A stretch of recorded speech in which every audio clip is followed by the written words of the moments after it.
What's up, everybody? It's Bo here with another episode of One Piece TV Talk. We're on episode 3.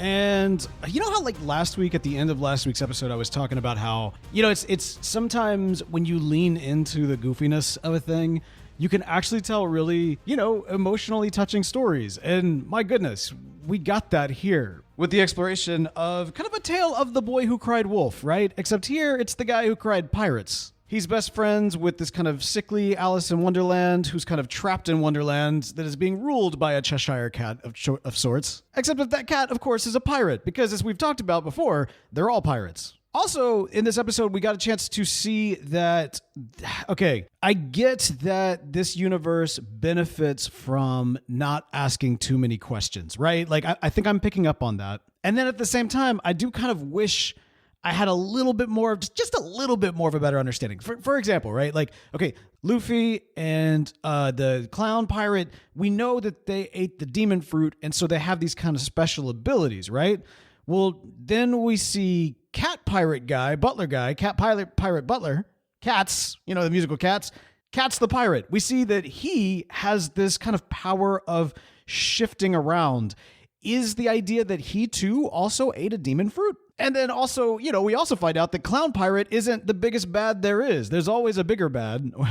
Specifically, there's always a bigger fish, and there's also always a bigger bad. And it looks like we've got Shark Guy. So Shark Pirate is somebody that even Clown Pirate is kind of freaked out by. Shark Pirate is actually more shark than pirate. At least he's like more shark than man. He talks specifically about humans as if there's something separate to him. And so even as I'm sitting here and like looking at the fish guy that comes to apprehend him, and then, Shark Captain coming into the play, I'm sitting here like, okay, did they all eat demon fruit? And then it just occurs to me, Bo, calm down.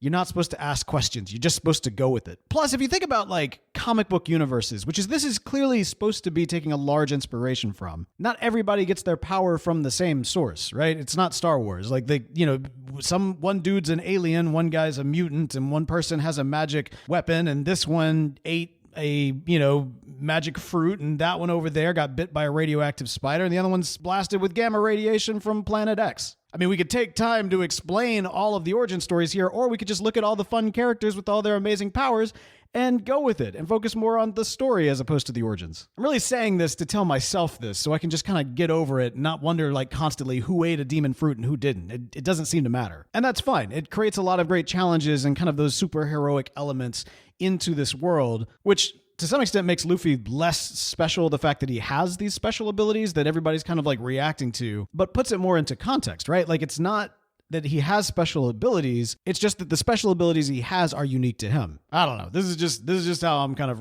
reconciling it all in my head. It doesn't really matter. What does matter is we get introduced to a new character here, blanking on his name. Again, just saw the episode, but, he's kind of this guy who's crying pirates. He's going around, he's constantly telling people the pirates are coming, the pirates are coming.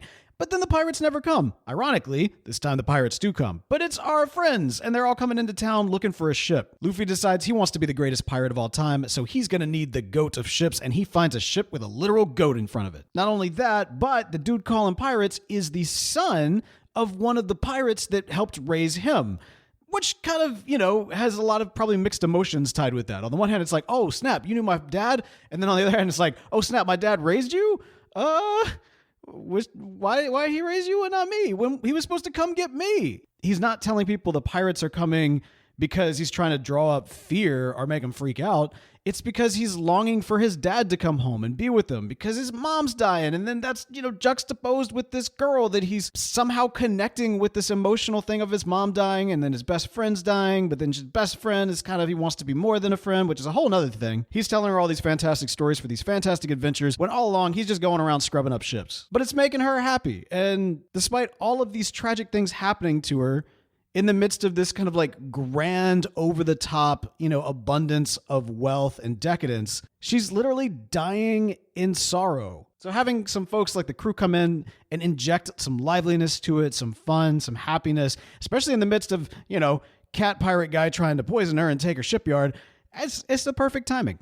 I like that she also got a chance to sit down with Nami because this is a character that we know that she's like out here stealing stuff. We don't really know what her connection is with this kind of mysterious person on the other side of the snails, which she's now been disconnected from. But we get a little bit more of kind of the core sense of who she is, right? She's out here trying to eat the rich, then she meets the rich, and now she's like, let me put at least one of these things back, And I really liked the honesty in the scene where, like, the sickly Alice girl, where she's like saying, like, don't pity me, like everybody pities me.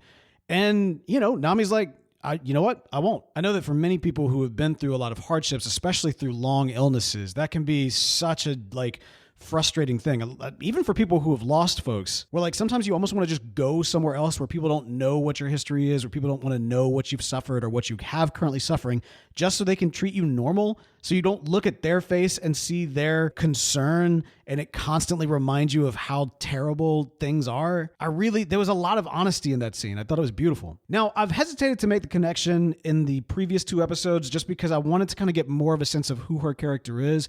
But I will say that, making kind of some connections with actual historical pirates, it's hard not to look at Nami and immediately run right to Anne Bonny.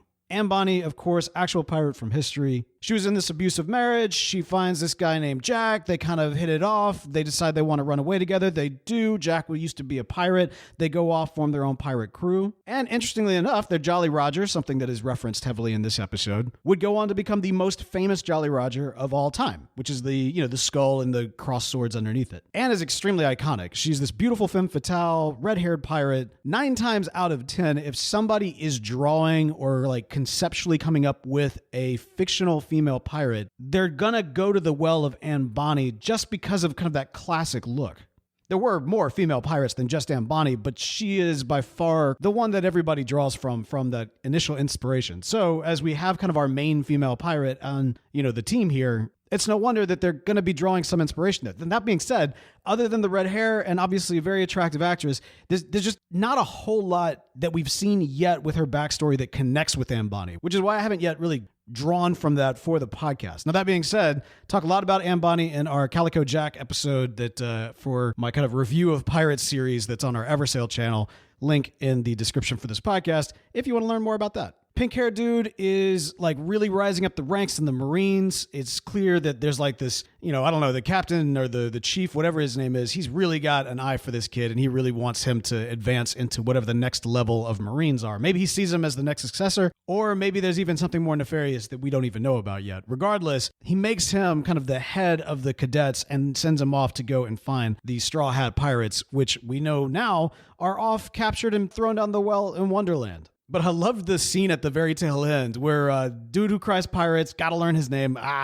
He's sitting there and he's like, nobody's going to believe me. All of a sudden we slide the camera over and it's pink haired dude. And he's like, I believe you. And man, it's this conflicting emotion, right? Because on the one hand, it's like, oh, hey, the gang's getting back together. Oh yeah, wait, he's here to hunt them. But he needs help right now because Luffy just drank all the poison and his friends are down the well. So next episode, I am expecting a lot and I'm really excited to see it. What are your thoughts on the series so far? Are you enjoying it? Let me know what you think. What am I getting wrong too? Because I'm sure that there's some stuff that I'm getting wrong here, there, and everywhere. But excited to see where it ends up going. Hey, you can follow me on Instagram. I'm Incognito. Like I said, we've got links in the description for some more stuff, so be sure to check that out. That's going to do it for us for today. But don't worry, I'll be back in a flash.